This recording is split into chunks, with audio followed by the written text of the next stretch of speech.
Morning. God is good. It is good to be in the house of the Lord. Amazing grace. Anybody think how sweet the sound? Anybody go to all the way, I was blind, but now I see? There's some things that just, you don't need the whole song. You just need those opening notes. There are a few songs that I can hear the first 2 seconds of a guitar riff and I can tell you that's that song. I know who played it, know who sang it, and I remember the words. I know where it went. There's another song that has an amazing gospel message. It begins with the lyric that many may not even realize is a lyric. My God, why have you forsaken me? Jesus quoted the first line of a very special and, to the people that were hearing him, famous song, Psalm 22. And some believe that he was stating a fact that God turned his back on the Son, that God forsook Jesus for us. I wonder how much they would say that if he'd have went ahead and quoted the entire first verse. My God, why have you forsaken me? Why are you so far from saving me from the words of my groaning? You're not even hearing me.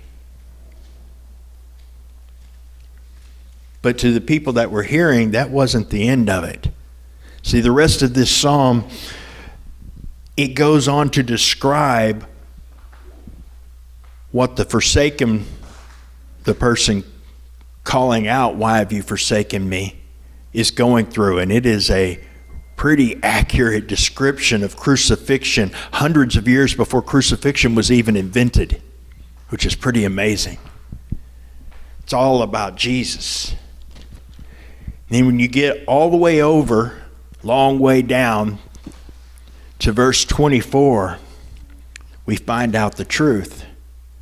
Talking about God, it says, for he has not despised or abhorred the affliction of the afflicted. And he has not hidden his face from him, but he has heard him when he cried to him.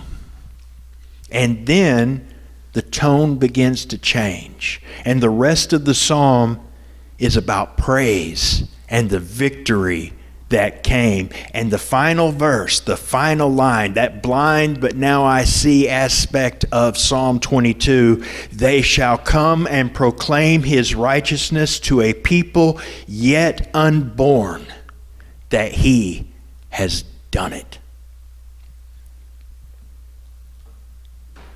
God didn't forsake Jesus. Now, Jesus may have felt it at the moment. He felt that separation because he felt the weight and guilt of all of our sin, all of our shame, but he became afflicted for us. But I believe, here's some encouragement, I believe there was something more than Jesus just saying, I feel like you're not hearing me. I feel like you've turned your back on me. He was also reminding himself why he was there. He was reminding himself of the end. He was reminding himself that though it feels like God is not hearing me when I cry, that he is far from saving me, there's going to be praise and victory at the end of this. Because verse 24 makes it real clear that while God was passive and did not deliver him out of that moment, he heard every cry. He heard every groan. His eye was on his son doing what he was doing, and he knew why. Jesus was reminding himself that there was a purpose. He became the afflicted and bore our afflictions so that we could come. So when we're struggling, when we're suffering, when we're in the midst of something and we can't see the end at the moment and we can't remember what's going on and we feel like God has not moved, and we want to cry out, my God, why have you forsaken me? Why are you so far from helping me? Why are you so far away that it doesn't even seem like you're hearing my words? We can remember that at that moment, every sin that you and I and anybody else had committed was on Jesus. He became sin. He became unclean, which was why he felt that separation. But he became way more unclean than you or I have ever been, because he took all of ours and everybody else's at the same time. And yet, God heard him, and God had a purpose. So no matter what affliction you're going through, no matter what you're feeling, no matter what you've done or what's been done to you, you can know that if you turn to him and seek him and cry out to him, he hears you. And he is working it for your good. Now that may not mean instant relief. Jesus didn't get instant relief. He hung there in pain, a lot of pain.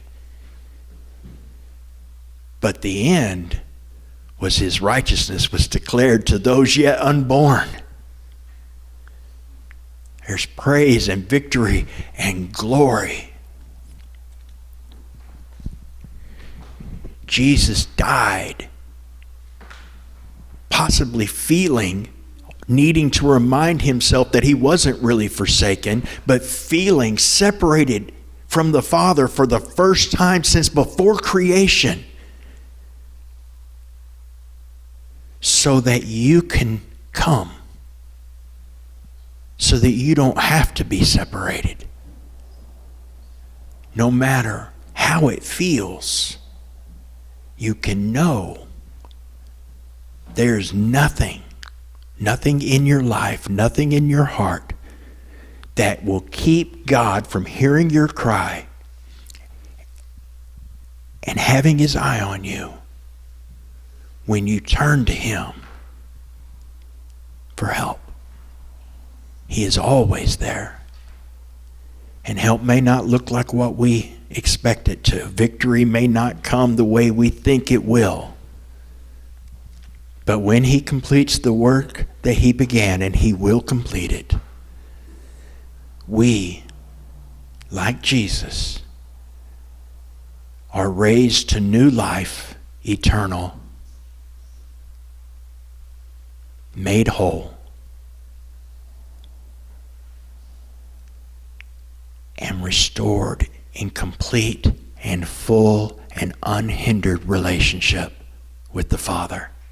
Never to feel that separation again. That day is coming when nothing in us or of us will ever be in the way of our relationship with the Father.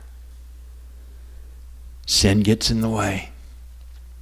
That's why Jesus felt that separation. But Jesus felt that separation so that he could deal with our sin, because we can't.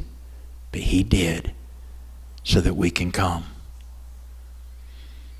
But in our darkest time, in our darkest hour, he hears us, he sees us, and he is working even when we can't feel it, see it, or understand it. And we can trust it. Because if he did it for the one bearing the weight of all the sin in the world. Compared to that, I was pretty good. Compared to a lot of y'all, I was evil. But compared to all the sin of the world for all time, mine's just a drop in the bucket. Nothing can separate us from the love of God. Nothing can separate us from the love of God when we put our trust in Him and turn to Him and believe on what He did on our behalf on that cross. Because yes, He suffered even to death, but He didn't stay dead. He's alive. He rose. He overcame sin and death so that we could share in His victory. And that means we can overcome the sin in our lives by walking in grace. And it's all because of the cross. God didn't forsake Jesus.